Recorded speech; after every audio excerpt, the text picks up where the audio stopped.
Hi, my name is Rachel Shelley. I play Milah on Once Upon a Time, and I'm at FrConventions, and it's so much fun!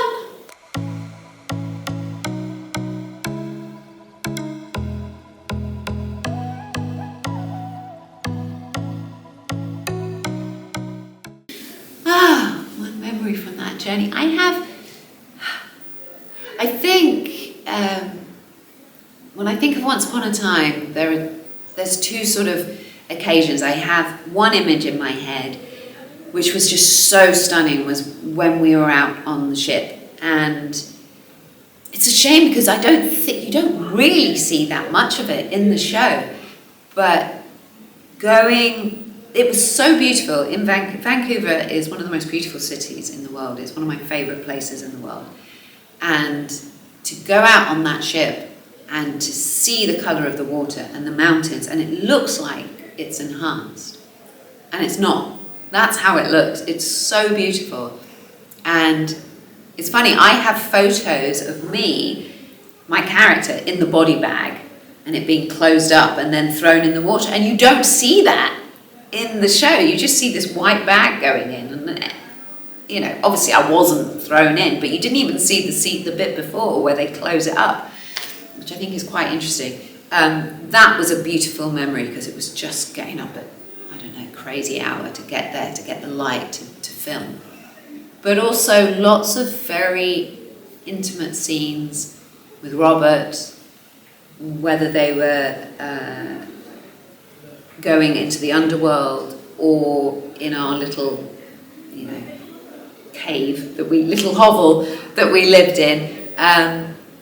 But really emotional scenes, and I always do remember the baby reaching out and grabbing his nose, and it was so sweet and just, beautiful. Lovely memories.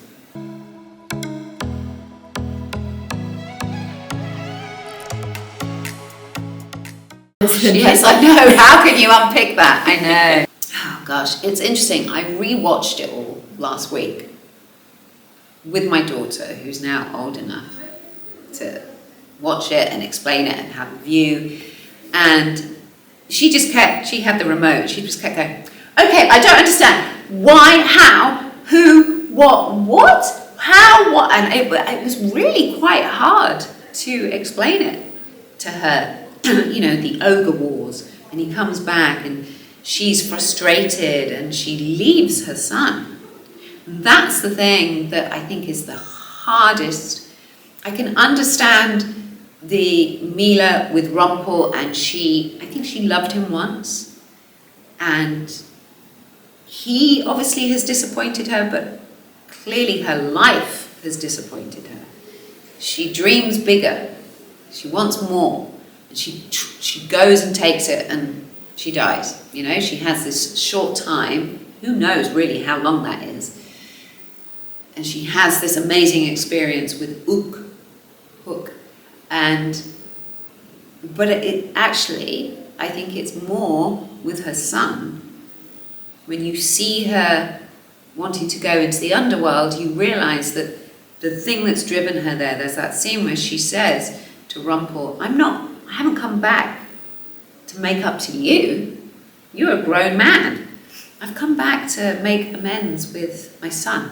That's what I want to do. I want to find Balefire and I want to make amends and say sorry. And it's really touching. And he really listens. And then he just kills her. But doesn't he? He does the thing where he goes, whew, and I go falling back. My daughter, again, watching it with her, what is going on? Why did he kill you? Funny. She's like, but you're already dead. I said, I don't know. Anyway. It's funny.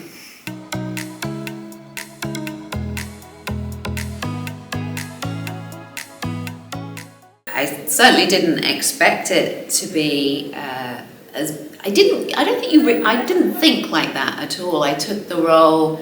I thought she was an amazing character. It was an amazing experience, and I knew that the first series of The L Word had been brilliant, and so I was very keen to join the cast. It was great, but no, I had no expectations about what it would be. I think as an actor, you don't know. You join these things, and it could be for maybe you do one season and then you leave. There's so many reasons why things can do well and why things can stop as well. So no, I had no expectations, and I certainly wasn't really prepared for it. I find myself talking about this quite a lot with the difference.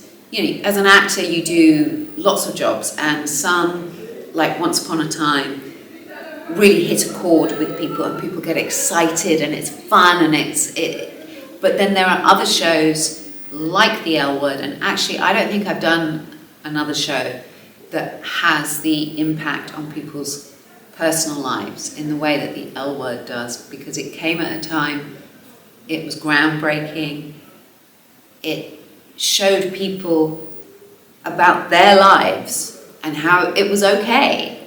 And I don't think I've ever been on a show I've had people tell me so often, this changed my life, this gave me courage, this gave me a template on how to live, this made me feel like I was okay. I mean, these are big phrases that people have said, it saved my life.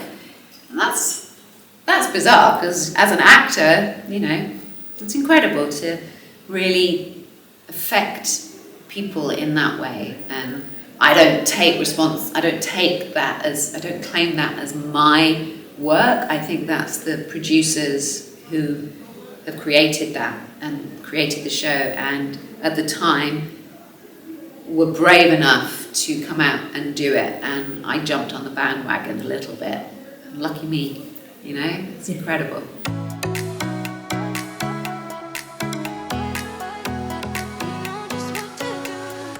Well, I think after the first season, and I was doing some press afterwards before my first season, so season 2 of The L Word, and I did some press before it came out. It was a new character, and I could pick it up a little bit from the journalists, who are often gay women themselves, and they would tell me that this big impact. But I think, and you do conventions and you witness it, and when I'd never done a convention before, I did the L Word conventions, and that's where you see the impact. When you meet the people and you say hi, and you reach out, shake hands, and you can feel people, literally feel their emotion when they stand with you to have a photo, and they're trembling, and you can feel the buzz and the excitement. That I remember that first convention being quite blown away by it. It wasn't that you felt like a rock star, because it wasn't. It was just love. It wasn't like crazy adoration. It was just, there was so much gratitude in the room, both ways. I think that's when I first felt it. The conventions, I don't know, when did fan conventions start? I don't even know, for TV shows, but their impact was huge for the L Word. I think women met each other, relationships started, communities started. It was incredible. That, along with social media, helped build these worlds and community and support in the way that we talk about all the time.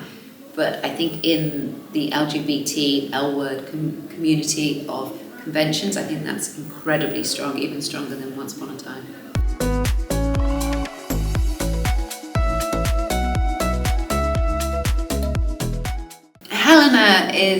Helena's character she's quite a heightened character. She comes in, she's very rich, she's very entitled, and she comes in very strong and powerful and kind of messes things up. And then her character is written, she goes through so many arcs, so many journeys of her own discovery. Things happen to her, as you would expect. It's a drama, so of course these things have to happen. But the sexuality for Helena especially is almost, it's like insignificant. She talks, I think, about having a gold star. She's never been with a man, and she's just like, one of her catchphrases was, never apologise, never explain. So, you know, she has that great confidence.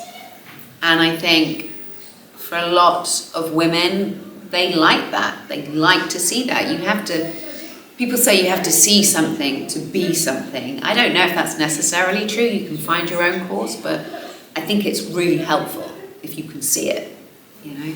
And I think I'm told that, especially in the UK, a lot of women watch the L Word, and for a while at least, they kind of enjoy modelling themselves on one of those characters, whether it's in what they wear or, you know, what they're into, their personality or their looks. It's really quite good.